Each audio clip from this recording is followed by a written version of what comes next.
Welcome to WDBC's Potato Podcast. Today we are going to be starring our talents Stephen Gamrat and Alexander Cather, and we are going to be briefly discussing the evolution of technology and the increase of GPU costs during COVID 19. So, with the evolution of computers, we'll be discussing in that segment, how computers were used. Initially, in the 40s, 50s, and 60s, computers were not what they are today.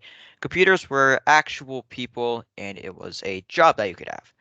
What computers did is that they just did math. They were human calculators, and they were really good in the engineering field. So, from the 1960s is when we first peaked the idea of actual computers, and it was like we had our first actual electronic computers, which were mostly used for like geographic design. But it's really started to pique our curiosity, which kind of leads into the 1970s, where it's just our first major computers were created, also known as supercomputers, where they take up giant rooms. Where nowadays they have the similar processing power as an entire room full, but they would mostly be used for academics and scholars and exclusively used for computing information like math, like advanced math problems, so on and so forth. Now, how computers would work is that when they're in the 60s, how you could do calculations is you would get a punch card, punch some holes in it, and the computer would process it as numbers. That was in the 50s, and it was actually got pretty close far into the 60s, but coding languages were made. The first coding language, Fortran, really helped with this, and computers got much easier. Computers were, like Xander said, the size of about a room, and they're supercomputers. Now, entering the 70s, computers were fairly big. However, they were much smaller. They're about the size of a closet, and they could do much more. And Fortran was still very popular. This leads us into the 1980s, where computers were just made just small enough where you can have one in your home, though they were heavily expensive. I'm talking like most families could not afford one. It was definitely higher class citizens, but computers were now entering the homes of America. So this is when like they started to influence home life and be more impactful and giving people more of like a view on everything at like a finger's moment. Now, entering the 90s. 90s was much different for computers, especially the mid to late 90s. Microsoft released their ever popular Windows 95, and they had released much more operating systems. But what changed computers in the 90s was the separation of the screen, the actual computer itself, and the keyboard. There's also a mouse. Now, mouses back then looked way different than this. You see, this part was actually a ball that would move around the cursor. And the cursor was also a pretty new thing for computers. Instead of using the tab or arrow keys, you can now just use your cursor and click on things. Another very big event for computers in the 90s was the internet. Adding on to the 90s, it was when the internet finally was able to connect us globally. It had finally been used for global trade, which really increased all forms of communication throughout the world. For example, if we wanted to trade, let's say, chairs, or we wanted to purchase chairs from Japan, we used to have sent vessels out, purchase in person, and then return.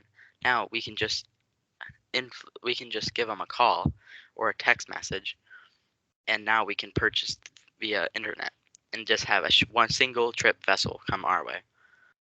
And this leads us into the 2000s, and I'll let Steven Now, the begin. 2000s, much similar to the 90s, was very influential. It was the turn of the decade. However, actually, right before the 2000s was a thing.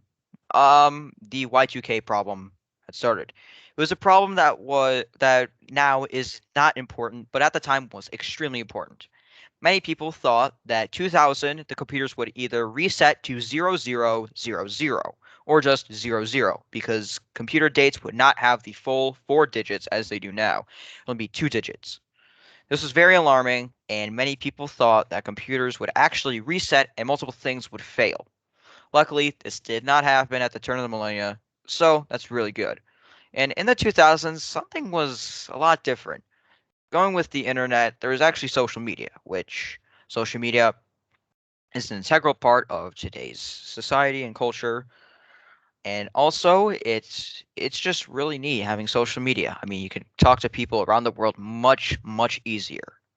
However, social media back then was not as good. There's also laptops, which were on the rise, which laptops are very good, especially nowadays when we had to do school online, especially earlier in 2020 and in late 2020 when we were doing online school. And Alexander. Adding on to this, the 2000s growth for technology was massive. The growth of technology just increased almost tenfold. It introduced social media, it introduced laptops, and introduced new, more advanced renderings, like the first 3D games.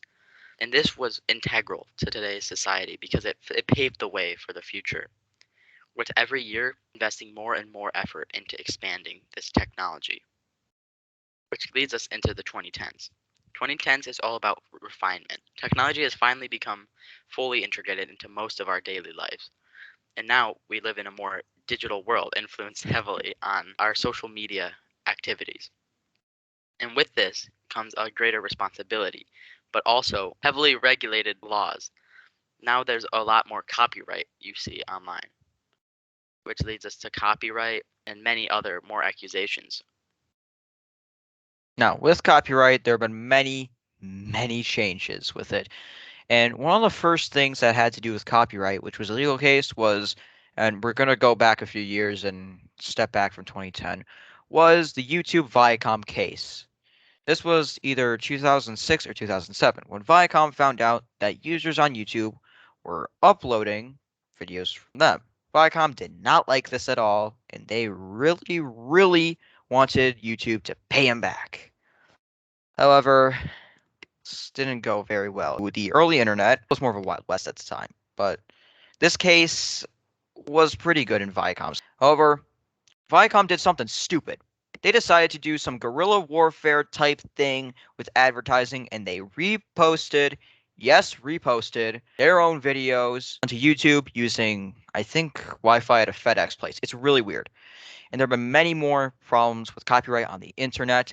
There have been sites where you could pirate stuff. People still do it today. Piracy, if you pirate something, it's not terrible. I could just go download Iron Man 2 off of some sketchy website, but most of those are filled with malware, so you shouldn't go on them. And with copyright, well, luckily it's more regulated. However, it still has actually not fit the internet very well. It's more fit for stuff like radio and movies. And now enter 2020.